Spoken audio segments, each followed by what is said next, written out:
podcast was made with a virtual voice. Today, let's board my imaginary boat, heading to destination, the Mathilde Bridge. And yes, you may have already walked on the Mathilde Bridge while wondering who this famous Mathilde was.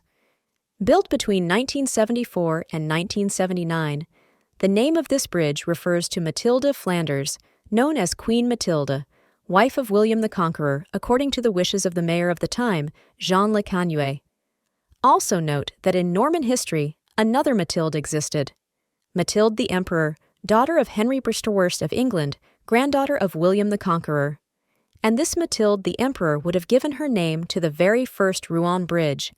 Indeed, it would have been built in the 12th century by Geoffrey Plantagenêt, later Duke of Normandy, whose wife was the famous Mathilde the Emperor, daughter of Henry I of England and granddaughter of William the Conqueror.